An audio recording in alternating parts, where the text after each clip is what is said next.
j'espère que vous allez bien. Déjà, bonne année, je vous souhaite plein de bonheur, plein de bonnes lectures et surtout la santé. Dites-moi si vous avez pris des bonnes résolutions pour cette année. Moi je n'en ai pas pris, juste un objectif, il faut que je diminue drastiquement ma palle, que ça soit de graphique ou de roman.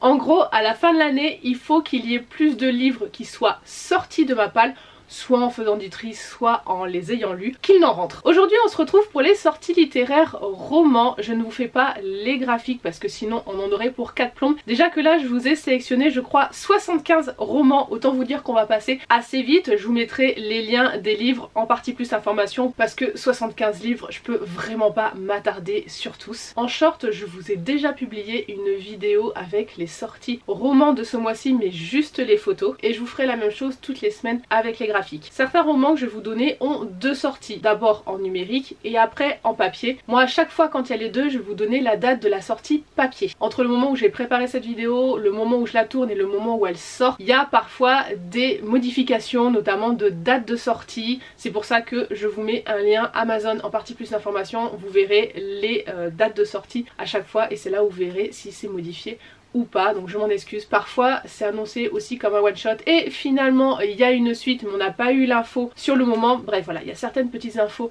qui peuvent changer. Allez, trêve de blabla, je vais vous présenter ces sorties. Je sépare en nouveautés one shot, nouveautés tome 1 et suite de saga. Donc vous l'aurez compris, je ne vous présente pas les sorties poche. On commence par les nouveautés one shot, donc il n'y aura qu'un seul tome. Le 1er janvier, donc c'est déjà sorti au moment où vous regardez cette vidéo, sort chez Plume Blanche Hameçon de Marion Aubry. A priori on a d'un côté des espèces de fées vampires et de l'autre les humains et ça serait une romance. Le 2 sort chez Addictésie, la cité d'émeraude de Lunasol. Shani s'est préparée toute sa vie à entrer au prestigieux Institut de la Cité d'Émeraude et, malgré son appartenance à la classe des sombres, elle compte bien s'illustrer au milieu des élus. Son rêve, changer pacifiquement la société injuste dans laquelle elle a grandi. Mais sa rencontre avec le beau H, un élu de la Cité d'Émeraude, fils du chef de la sécurité, va faire vaciller ses convictions. Ils se détestent autant qu'ils s'attirent. Donc chez Addictésie, ils font des romantésies. Toujours le 2, cette fois-ci, chez Hachette Roman, sort Le cœur est comme la neige de Erin Doom. Ivy est recueillie par son parrain John. Son fils Mason est bien loin des souvenirs de la jeune femme. Elle découvre ses yeux perçants, son visage sombre et tourmenté. Et lorsque Mason lui sourit pour la première fois d'un air sinistre, elle comprend que leur cohabitation sera plus difficile que prévu. Le cœur de Ivy, blanc comme la neige, pourra-t-il vaincre le froid de l'hiver et refleurir? Donc là on est sur une petite romance young adulte. En date du 8, qui sera mon anniversaire, je vous ai sélectionné un roman de science-fiction qui parle d'un meurtre sur Mars. C'est Le premier meurtre sur Mars de Sun Wilson chez Brajlon. Si vous aimez les films et les séries, je vais juste vous dire la première phrase qui est donnée dans le résumé, c'est quand Seul sur Mars rencontre The Expanse. Toujours le 8, chez Calix sort une réécriture de la légende arthurienne, c'est Half Sick of Shadows de Laura Sébastien. Tout le monde connaît la légende d'Arthur, destiné à devenir roi, de la belle Guenièvre qui le trahira avec son plus fidèle chevalier Lancelot, et de la sorcière Morgane qui se retournera contre eux. Mais Hélène porte seule le fardeau de savoir ce qui va arriver car elle peut voir l'avenir. Sur l'île d'Avalon, les 5 amis sont libres, mais leur destin les appelle. Ainsi, Hélène, Guenièvre, Lancelot et Morgane accompagnent Arthur dans l'étouffante Camelot, où la magie est proscrite, les règles de la société strictes et les ennemis omniprésents. Tandis que le danger approche, Hélène doit décider jusqu'où elle ira pour changer le futur et ce qu'elle est prête à sacrifier en chemin. Le 9 sera un roman qui m'intrigue pas mal, je prends mes notes parce que c'est obligé, je vais écorcher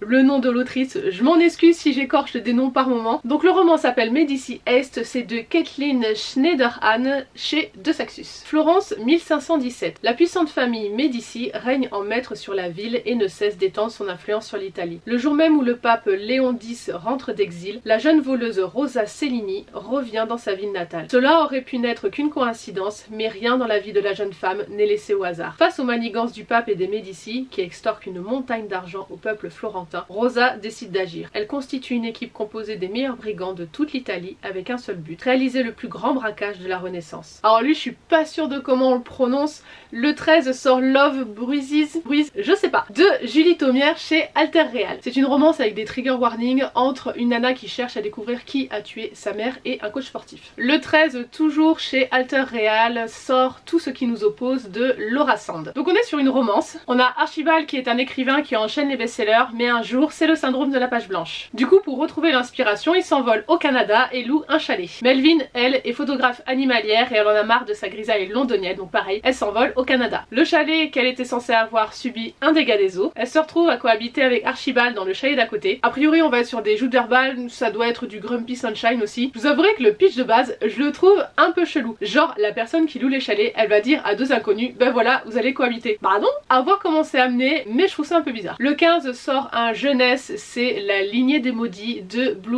Guillou chez Didier Jeunesse. On est en Écosse à l'époque victorienne, ça va parler de fantômes, de malédictions. Je vous avouerai que l'ambiance Écosse victorienne, ça m'attire, les fantômes un peu moins. Je vous avouerai que les fantômes, les esprits, déjà en film, série, c'est vraiment pas mon délire, je suis un peu flippette. Mais bon, là c'est de la jeunesse, il me tente bien, je pense que je me laisserai tenter, je verrai. Toujours le 15, toujours un jeunesse, sort Le Royaume détraqué de Thibaut Bérard chez Bayard Jeunesse. C'est un livre que normalement je vais recevoir en service de presse parce que je suis en partenariat avec la maison d'édition. On est sur une dystopie et le résumé c'est une ligne donc on n'en sait pas trop. On nous dit 4 ados dans une ville de province banale d'un côté, 4 cyborgs dans un univers de jeux vidéo de l'autre et une question, qu'est-ce qui les relie? On passe aux sorties du 16 et on change de registre. Là on est dans de la romantasy adulte chez Black Ink avec la sortie du one shot Les Héritiers d'Orient de Jenny Rose et Lily Degaigne. Mads Cornell est un prince froid et autoritaire qui gouverne le royaume d'Uscaria avec droiture. Toutefois, une guerre civile fait rage et menace l'équilibre du pays. Ceux que l'on nomme impurs, les ennemis de la nation,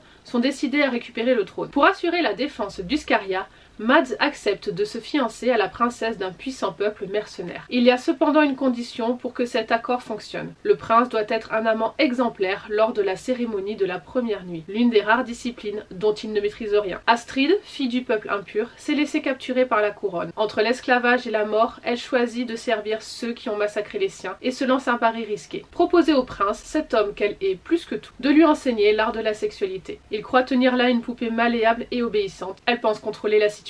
Car en dépit du trouble certain que le monarque provoque en elle, Astrid compte bien remplir la mission qui lui a été confiée, assassiner Mads Cornell. Toujours le 16, une romance, cette fois c'est Shadow de Sarah Dane chez Addictive. Membre d'une unité d'élite top secrète, Shadow enchaîne les missions. Il fait partie des meilleurs et reste professionnel quoi qu'il arrive, jusqu'à sa rencontre avec elle. Quand, lors d'une opération en plein territoire ennemi, il doit recruter une civile qui servira de guide, il est loin d'imaginer la tempête qui s'annonce. Car la douce jeune femme qui accepte de mettre sa vie en péril pour l'aider est peut-être celle qui causera sa perte et celle de son équipe, qui l'emportera de l'amour ou de la loyauté. Dernière sortie du 16, c'est Double Jeu de Marina Koshkina chez H&A. Le résumé est un peu long, je vous laisserai aller voir ça. On est sur une romance avec un âge gap, sur de la manipulation, sur une recherche de vérité, recherche du passé. Je pense qu'il y aura des trigger warnings mais c'était pas indiqué quand j'ai fait mes recherches. Le 22 sort un livre qui me fait envie juste par son titre, c'est Léonide Petrov, Prince des Enfers. Et on trouvera ce titre chez Eden et c'est écrit par Nanou Had. Là on est sur une dark romance, je vais pas vous lire le résumé parce qu'il est un peu bizarre et un peu long.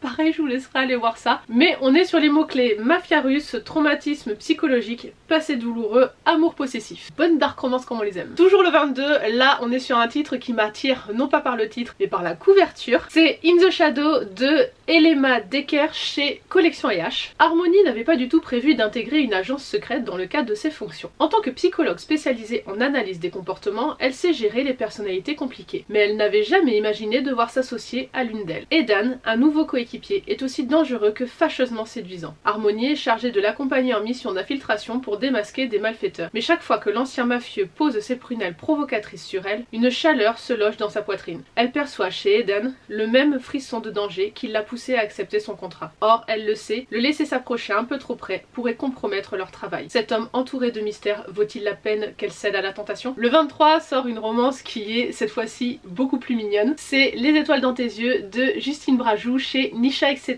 Elena est astrophysicienne à la NASA. Suite à un dérapage pendant une réunion avec ses supérieurs, elle est contrainte de passer 4 semaines dans un nouvel observatoire au fin fond des montagnes chiliennes. Elle va devoir partager son espace avec Yann, un astronome passionné qui n'a pas la moindre envie de travailler en équipe. Malgré leurs nombreuses différences, une détermination commune va les lier, prouver qu'ils sont légitimes. Je pense pas que j'irai sur celui-ci, un petit peu trop gentil pour moi. Alors je lis des new romances mais c'est vrai que j'aime bien quand il y a de l'humour et j'ai pas l'impression qu'il y en ait là. Toujours le 23 sort Love's Report de Laure Couderc chez Alter Real. Là on est dans une romance entre une journaliste et une star de cinéma et elle m'attire un peu plus parce que ça a l'air d'être explosif. Toujours le 23, je vous ai sélectionné une romantasy MM, c'est Le Lion de Chrysos de Seana Landshield chez Gulfstream. On est dans un royaume où des personnes, les inhumains, ont des pouvoirs, en fait ils peuvent se transformer en fauves féroces. De ce que j'ai compris, on a réussi à brider leurs pouvoirs et ce sont un peu des parias. Sauf qu'un jour le prince héritier, qui est un inhumain, va assassiner sa mère. On a un gardien inhumain lui-même qui va partir à sa recherche, il va donc le traquer et donc comme on est dans une romantasy, une romance va naître entre les deux. On est donc dans un univers de royauté, de traque, de magie. Toujours le 23 sort Breath de Eva Thorne chez Nisha etc. Et là on est sur une romance avec les mots-clés amitié, Hawaï, vacances d'été, retrouvailles, meilleurs amis, amis à amants. Toujours le 23, toujours une romance, c'est Forgive Me de Rose Clolin chez Alter Real. John était le meilleur ami de June, il était son tout, l'homme de sa vie, jusqu'à ce qu'il la trahisse. Elle a refait sa vie, mais l'idée de le revoir à un mariage ne lui plaît pas. Ils ont changé, elle a avancé, et elle ne compte pas le laisser bouleverser sa vie. Le passé est derrière eux, elle sera capable de supporter sa présence le temps d'une journée, et après, il disparaîtra pour de bon. Mais pourquoi cet homme si tourmenté la perturbe-t-il encore autant? Et pourquoi semble-t-il être le seul à pouvoir la sortir de cette vie pas si bien réglée que ça? La fuite est impossible, June et John n'ont qu'une issue. Affronter le passé pour se construire un futur ensemble. Donc là on est sur un trope deuxième chance. Le 29 sort chez Corrigan La Tour des Immortels de Orlana Laba. Et là je suis un petit peu déçue que ça soit un one shot. Alors après ça pourra peut-être changer, peut-être que ça sera une saga. Il y a des fois ça se modifie mais pour l'instant c'est annoncé en one shot. Parce qu'on est sur une romantasy dans de la mythologie égyptienne. Il y a de la royauté, il y a des dieux, il y a des fléaux. Ça a l'air trop bien. Le 29 sort une romantasy MM chez Rajo. C'est Les Ombres de Willowthorn d'Estelle Faye. Dans un 19e siècle où la magie est l'apanage des aristocrates, l'université de Willowthorn est l'une des plus sélectes et des plus secrètes d'Angleterre, lentement envahie par le givre et plongée dans un automne éternel. Par une nuit de novembre,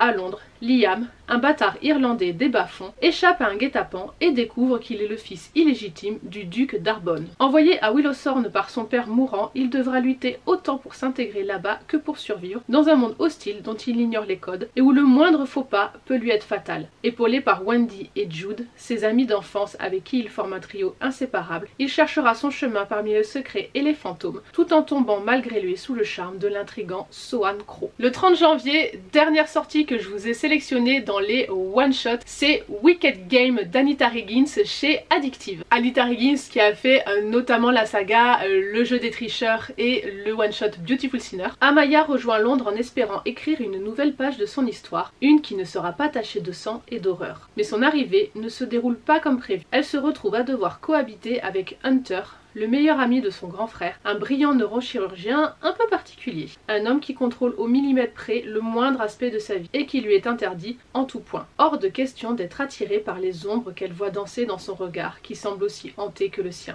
Donc là, on va être sur des mots-clés, meilleur ami du frère, proximité forcée, amour interdit. Je pense que ça va être sympa. On en a fini avec les nouveautés one shot, on va passer aux nouveautés tome 1. On commence avec le 2, la sortie du tome 1 de la saga Celestius Player Club qui s'appelle Adoration. C'est de Sarah Kate et c'est chez Eden Edition. On est dans une romance et on vous dit: après une rupture compliquée, Charlotte n'aspire qu'à retrouver une vie tranquille. Elle comprend vite que ce ne sera pas vraiment le cas lorsqu'elle est engagée comme secrétaire pour le Celestius Club, un lieu secret où les clients peuvent venir réaliser leurs fantasmes. Emerson, son patron, a beau avoir 20 ans de plus que Charlotte, il est séduisant et sa présence animale a quelque chose d'envoûtant. Il a l'habitude qu'on lui obéisse, pire, qu'on lui appartienne, corps et âme. Difficile de résister, surtout quand il répète à sa nouvelle secrétaire qu'elle est parfaite et qu'elle se sent enfin appréciée. La jeune femme sait pourtant qu'elle ne doit pas succomber à cet homme au magnétisme sombre. Mais pour avoir Charlotte, il est prêt à tout. Absolument tout. Il y a un peu des vibes à la Nymphéa. Toujours le 2 cette fois-ci chez Hugo Roman, un titre de Anna Wang que j'ai envie de découvrir. C'est le tome 1 de la saga Kings of Sin. Le tome 1 c'est La colère. On est sur une romance qui a pour thème les 7 péchés capitaux, donc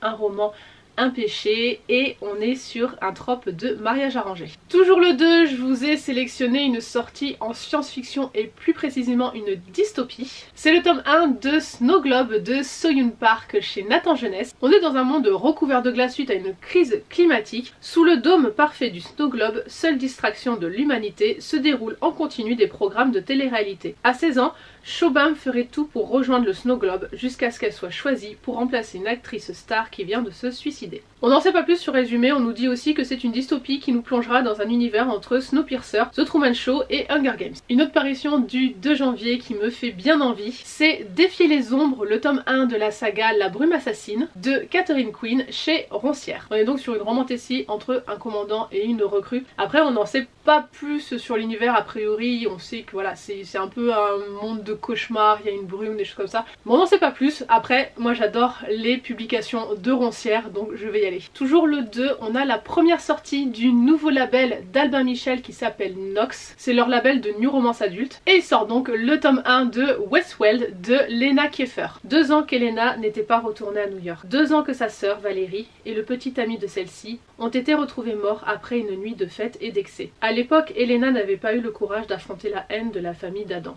Aujourd'hui, elle n'a qu'un objectif, laver la réputation de sa sœur. Mais dans sa quête de la vérité, elle se heurte à l'implacable Jessia, le frère d'Adam. Elena sait qu'elle devrait le détester. Et pourtant, il éveille en elle des sentiments contre lesquels elle ne se sent pas capable de lutter. Le 7 sort chez Plume Blanche, le tome 1 d'Écho d'Humanité de Johan Dubos. Je trouve la couverture hyper dérangeante, par contre je suis hypée par le pitch. Cap Human, une entreprise révolutionnaire. Que dirais-tu de nous louer ton corps pour une année ou deux? Nous endormons ta conscience et à ton réveil, tu récoltes le fruit de ton labeur, alors que pour toi, le temps a filé en un battement de cils. Il nous faudra simplement t'installer un apparat juste ici, au milieu de ton front. Tu seras toujours en sûreté. Tes proches pourront s'en assurer à tout moment. D'ailleurs, tu peux même choisir où ton corps sera envoyé. Cap Human, ta vie est notre priorité, toujours. Netta est sous contrat, mais elle a disparu de sa chaîne de production. Pourtant, c'est impossible, pas vrai? Un être privé de conscience ne peut pas se volatiliser. Employé zélé, Bliam est envoyé à sa recherche. Car s'il est important de comprendre et de la retrouver, il est essentiel que nul n'apprenne jamais la vérité. Le système ne doit pas s'effondrer. Les découvertes de Bliam ne vont pas seulement ébranler ses convictions, mais bouleverser son être, son esprit, à un niveau que personne n'aurait pu prévoir. Elles vont faire de lui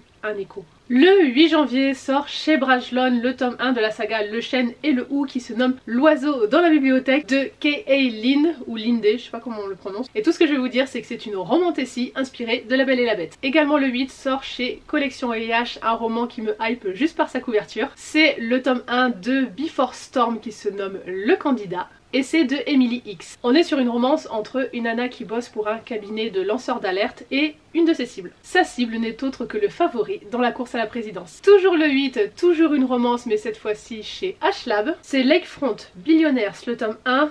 Je suis trop nulle en anglais vraiment pour les titres, je suis vraiment désolée. Lover Redesigned. Et c'est de Lauren Asher qui a écrit la saga Dreamland Billionaires. Je sais pas s'il y a un lien entre les deux, j'ai pas lu cette saga là donc n'hésitez pas à me dire.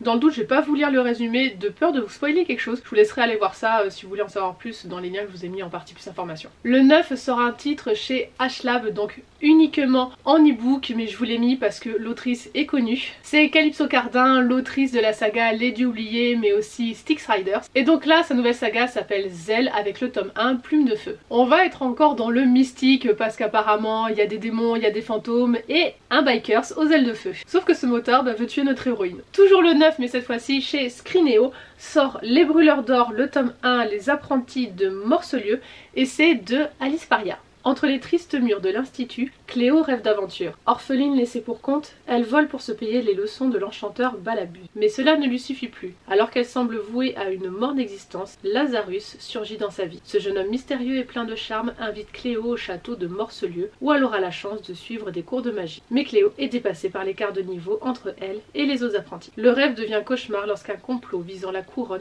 bouleverse la vie des étudiants. En tout cas, je trouve la couverture canon. Toujours le 9, je vous ai mis un petit jeunesse, c'est Quintus Octavius de Kia Thomas. On est dans une société où certaines personnes peuvent faire apparaître des choses. Mais si en fait cette magie était du vol?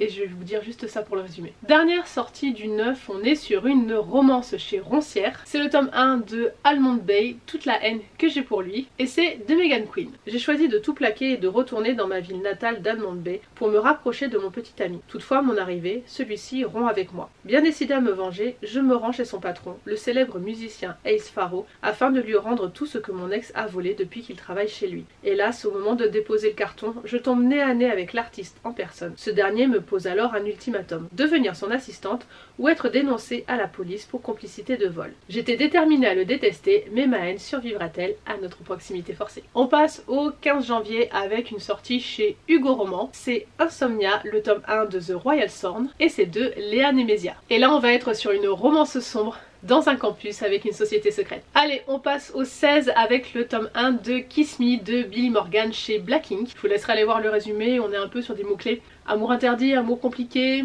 vengeance, ça a l'air sympa. Toujours le 16, toujours chez Black Ink, on a La prophétie des âmes, le tome 1 sans mortel de Manon Donaldson. Celui-là il m'intrigue bien, en plus je trouve la couverture géniale. On est sur une romance paranormale avec des sorcières, une sorcière sans don d'ailleurs, un prince qui s'immisce dans ses rêves, ouais je signe. Toujours le 16, toujours chez Black Ink, on a Le clan Okami, le tome 1 sous l'emprise du Yakuza, et c'est de Lotte Sardane. A priori on continue d'augmenter le level de romance sombre. On va suivre une nana à Tokyo qui en été commence à aller danser dans un bar à hôtesse, et là il y a un parrain Yakuza qui la repère. Elle a besoin d'argent et lui il en a beaucoup. J'adore les romances dans un univers de mafieux. Dernière sortie du 16, cette fois-ci c'est chez PKJ. On a le tome 1 de la saga Affronter la nuit qui se nomme La Légion d'Oria et c'est de Marie Réplin. Dans un monde où le soleil ne se couche qu'une fois par an, la déesse Oria use d'un rayon magique pour révéler les rares élus à qui elle insuffle son pouvoir. Ceux-ci développent des dons puissants et pour apprendre à les maîtriser sont envoyés à l'académie. Formés pour devenir des guerriers d'élite, leur unique mission consiste à défendre le pays contre l'ennemi naturel, les dragons. Dans ces conditions, être touché par la déesse représente un grand honneur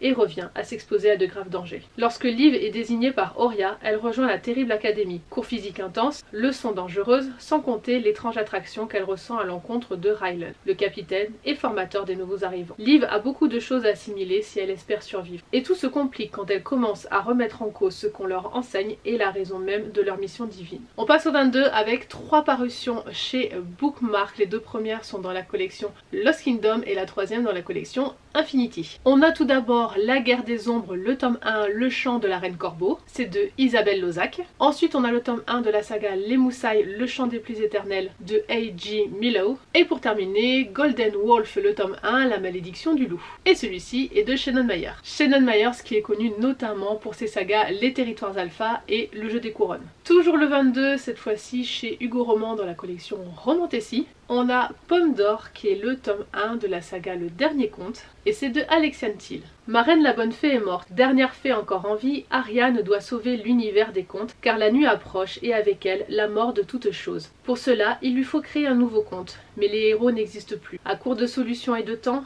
Ariane débarque dans notre monde et enlève le premier homme à peu près convenable qu'elle croise. Trouillard et rêveur, Warren n'a rien d'un héros, mais Ariane, guerrière redoutable, est bien déterminée à faire de lui un véritable prince charmant, même si pour cela elle doit découvrir la sombre vérité qui se cache derrière les contes. J'avoue que celui-là, avec le fait qu'on va avoir certainement des petits clins d'œil à pas mal de contes, il devrait être sympa. Toujours le 22, nouvelle sortie dans le label Nox de Albert Michel. On a Black Venus qui est le tome 1 de la saga Les légendes de Dahlia Blake. Violette Baker fait rêver Paris avec son spectacle Folie bergère. Influenceuse adulée le jour, reine du cabaret la nuit, elle navigue dans un monde de paillettes et de secrets. Ethan Legrand, séduisant journaliste, veut écrire sa biographie, du moins c'est ce qu'il prétend. Car derrière le charme d'Ethan se cache Onyx, un espion de la DGSE. En apparence, sa mission est simple, utiliser Violette pour s'infiltrer dans l'entourage d'un magnat de la tech aux intentions douteuses. Mais à mesure qu'Onyx se plonge dans l'univers envoûtant de Violette, les frontières se brouillent et les sentiments qu'il croyait feindre pour la séduire deviennent dangereusement réels. Toujours le 22, on a 2 sorties de la maison d'édition Nemos. Tout d'abord, la branche Romine qui est le tome 1 de la saga Les chemins de J de Pierre Grimbert. Et ensuite on a Le maître de l'anarchie qui est le tome 1 de La voix de l'orée de Catherine Randel. Je trouve que le résumé du premier n'est pas très clair, donc je vous invite à aller le lire directement. Et pour La voix de l'orée, j'ai l'impression qu'on est plus dans une ambiance steampunk avec une ville en pleine révolution industrielle, des tueurs en série, des complots et aussi une maladie inconnue qui se propage. Le 23 chez Gallimard Jeunesse sort le tome 1 de Impossible créature de Catherine Randel. On va suivre 2 gamins qui vont découvrir des îles magiques où il y a des griffons et autres créatures. Et ils vont essayer de savoir pourquoi la magie s'estompe et pourquoi les créatures meurent. C'est l'autrice qui a écrit Cœur de loup, si vous connaissez, qui est sorti il y a quelques années. Et dernière sortie pour ces nouveautés tome 1, ça se passe le 30, c'est chez Sabran. On a le tome 1 de La Forêt de Grimm et c'est de Catherine Purdy. Le résumé est très court. Clara a grandi dans un village à l'orée de la forêt de Grimm. Le Sortes Fortunae, un livre magique offert par la forêt, permettait à chacun de réaliser son vœu le plus cher. Mais celui-ci a disparu et une malédiction pèse désormais sur le village, le condamnant à la ruine. En compagnie d'Axel, Clara pénètre les bois pour le retrouver. Mais les lieux sont remplis de personnages issus de contes. Comme je vous disais tout à l'heure, s'il y a des petites références à pas mal de contes, ça pourrait me plaire. On en a fini pour les tomes 1 dans les nouveautés, maintenant on va passer aux suites de saga et là je vais juste les citer, on va aller très vite. Parce que si je commence à vous faire les résumés de tous les tomes 1, on n'est vraiment pas rendu, on a pour 3 heures de vidéo. Le 2 sort le tome 3 de la saga Maxton Hall de Mona Kasten chez Hachette Roman. Toujours le 2, on a la saga Inheritance Games qui continue avec le tome 5 et demi de Jennifer Lynn Barnes chez PKJ. Le 9, on a le tome 3 de la saga Campus Escort, c'est Earth Legacy de Erin Graham chez Addictive. Toujours le 9, on a le tome 2 de la trilogie des glaces qui s'appelle Gouffre, c'est de Stacy McEwan chez Olympe. On passe au 13 avec le tome 2 de Dangerous Fate, Je te protégerai de Celia Catio chez Alter Real. Toujours le 13 sort le tome 2 de Réseau Royal qui se nomme Révolution de Camille Versio chez Château d'Âme. Le 15, on a le tome 2 de la saga La Balade funèbre, c'est La balade fabuleuse de Twila et Frank de Megan Bannon chez Milady. On passe au 16 et là on a pas mal de sorties. Tout d'abord le tome 2 de l'Académie Covette qui s'appelle Chaotique de Eileen Baker chez Nisha, etc. Ensuite le tome 2 de la saga Captive de sang, La Reine du Renouveau de Stéphanie Roselière chez Elixiria. Le tome 4 de la saga Les Héritiers d'Unguardia qui se nomme La Guerre des Trois Cours de Chloé C.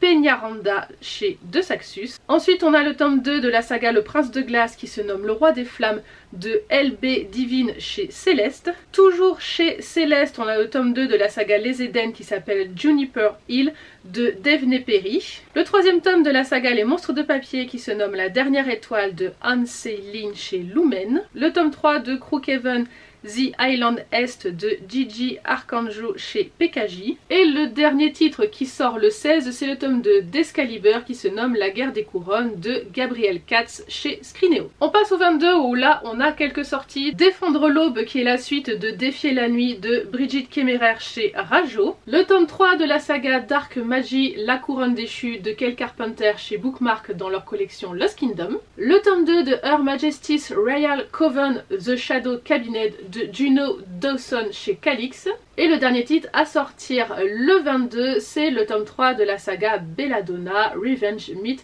Destiny de Quentin Jarnot chez Collection IH. On passe au 23 avec le tome 2 de la saga The Fallen Empire Dragon Unleashed, je suis désolée pour mon accent anglais à couper au couteau, de Grace Draven chez Chatterley. Ensuite au 29 on a quelques sorties. On a tout d'abord le tome 2 de la saga Le Royaume des Mensonges, un royaume si maudit de Stasia Stark chez Corrigan. Ensuite on a le tome 3 de la saga Les Ombres de nos âmes qui s'appelle Les Destins entremêlés, c'est de Jess Saylor chez Collection IH. Le tome 2 de la saga Le Tisseur du Roi qui s'appelle L'Enfant de l'Éther de Lydia Brassington chez Corrigan. Et pour terminer le 29 on a le tome 3 de Maple Hills qui s'appelle Daydream d'Anna Grace chez BMR. Le 30, le tome 5 de la saga Le Sang et la Cendre qui se nomme Une âme de cendre et de sang de Jennifer Ellerman-Trott chez De Saxus. A noter également que ce mois-ci, il y a 2 rééditions de sagas qui sont sorties il y a un moment. Tout d'abord le 2, on a le tome 2 de la saga Une braise sous la cendre qui est réédité uniquement en relié pour l'instant. Donc c'est une torche dans la nuit de Sabataïr chez Big Bang. Et le 9, la réédition du tome 2 de The Bone Season de Samantha Shannon chez De Saxus. Pareil, uniquement en relié pour l'instant, mais il me semble que pour les deux, il y aura une version brochée qui sera rééditée plus tard. De toute façon, la nouvelle mode des éditeurs, c'est de sortir d'abord des versions reliées et genre 6 mois, 1 an après, sortir la version brochée. Je n'achète jamais un relié, j'attends toujours les brochés, donc j'avoue que ça m'embête un petit peu qu'ils fassent ça. Voilà pour toutes ces sorties littéraires de janvier. Franchement, si vous êtes arrivé jusqu'au bout, chapeau, mettez-moi un emoji chapeau,